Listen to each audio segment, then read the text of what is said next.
جنوبی ہند کی اردو صحافت میں اہم رول ادا کرنے والوں میں ریاست آندھرا پردیش، تمل ناڈو، کرناٹک، کیرل وغیرہ کے اخبارات شامل بھی ہیں۔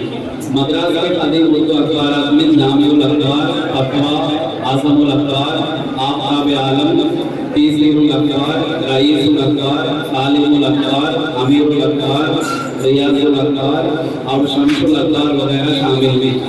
جنوبی ہند کے اخباروں میں مقامی اور قومی خبروں کے ساتھ ساتھ بین الاقوامی خبریں بھی چھپتی تھیں۔ اس کے علاوہ اس زمانے کے اخباروں میں تعلیمی، علمی اور ادبی خبروں کے ساتھ ساتھ غزلیں بھی شائع ہوتی تھی۔ ادیبوں کے محفلوں اور شعراء کی نشستوں کے مختصر تصویریں بھی ان اخباروں میں شائع ہوتے تھے۔ ریاست مدراس صحافت کے اعتبار سے کئی جگہ اہمیت کا حامل ہے۔ جامع الاخبار یہاں کا پہلا اردو اخبار ہے جس کی اجرائی 1841 عیسوی میں عمل میں آئی۔